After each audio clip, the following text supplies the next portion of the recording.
Gaafii sadaffaa jaalallee yookaan jaarsa qabdaa?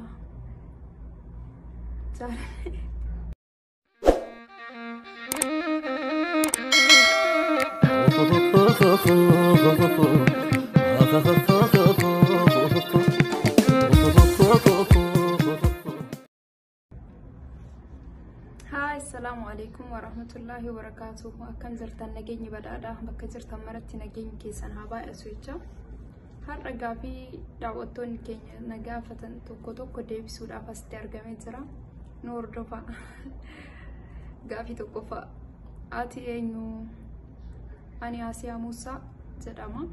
Kan itti dhaladhee Arsii Bahaa Shirkaa yookiin Gobeessa jedhamuun beekamu keessa dhaladhee. Gaafii lammaffaa amma eessa jirta? UAE Dubai jira. Gaafii sadaffaa jaalallee yookaan jaarsa qabdaa? Hin qabu. Oomaan qabu. Gaafii afuraffaa Kiyaar Bashir maal keetii? Jaalallee keetii moo abbaa manaa keetii? Kiyaar Bashir jaarsa kiyyas miti, jaalallee kiyyas miti. Best friend yookiin akka oromummaatitti akka obbolummaatitti natti tola, hin jaaladha, hin kabajaani. Kana achi wanta wal biraa qabnu yookiin wanta walirraa qabnu tokkos hin jiru.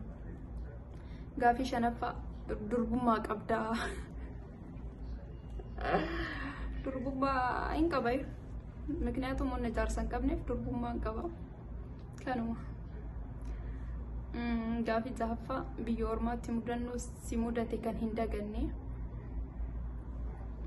Kan hin daganne yeroo mana fincaanii osoo dhiqaa jiru nama cucaattisee akkana gara duwwaa kufee kan guyyaa 3 mataan na dhukkube tokko hin dagadhu yoomiyyuu jechuudha. Gaafii torbaffaa no achuma keessa gara fuulduraatti carraa biyya wayii deemtee daawwachuu osoo qabaatte eessa filattaa? Turkiin hedduu tokko natti tolti. Turkii osoo deeme hedduu tokko natti tola jechuudha. Gaafii torbaffaa gara fuulduraa eessa jiraachuu feetaa? Gara fuulduraa biyyuma kiyya jiraachuu fedhaa. Rabbi nagaa nuuf haa godhu, Rabbi nu haa bilisoomsu. Osoo biyya abbaa kiyyaa keessa jiraadhe hedduu tokko na gammachiisaa natti tola jechuudha. Gaafii 8ffaa qaama kee keessaa eessa jaalattaa? Shakkii tokko malee hidhii kiyyaa fi ilkaan kiyya hedduu tokko jaaladha.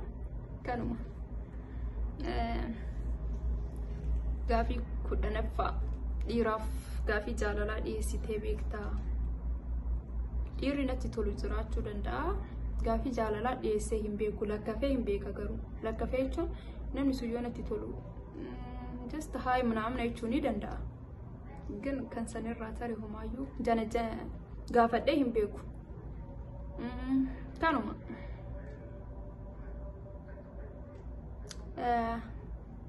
Gaafii 11ffaa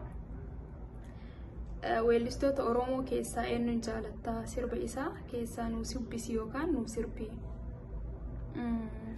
Weellisaan ani jaaladhu warra lubbuun darban keessaa Usmaayoo Muusaa, Haacaaluu, Eebbisaa numaamni hedduu tokko natti tolani.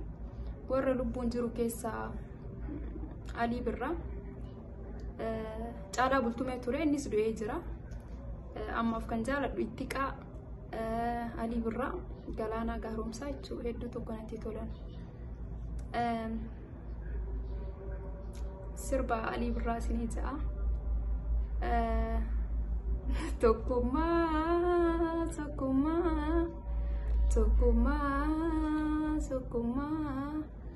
Yaa ilmaanii Oromoo tokkummaa, tokkummaa, tokkummaanii humna tokkummaa. Kanuma. Gaafii 12ffaa osoo muummicha ministeeraa Itoophiyaa Abiy Ahmed taate maal gootaa?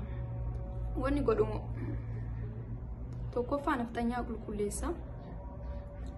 Lammaffaa dammoo Finfinneen kan Oromoo akka taateen mirkaneessa. Sadaffaa duraan dursee uummata Oromoo bilisoomsa. Achi booda nafxanyaa qulqulleessa jechuudha. achi booda dammoo bakka Oromiyaa akkuma jiruun kabachiisaa uummata kiyya erga jaaladhe erga bilisoomseen booda wanti jiru tokko hin jiru garuu osoo naftanyaa balleessee natti tola.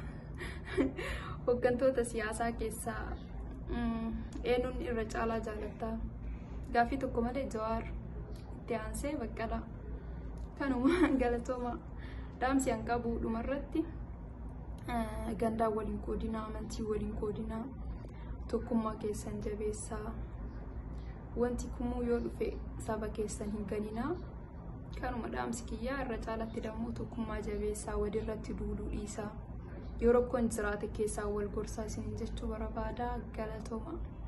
Annaa YouTube kiyya subscribe naaf godhachuu galatooma.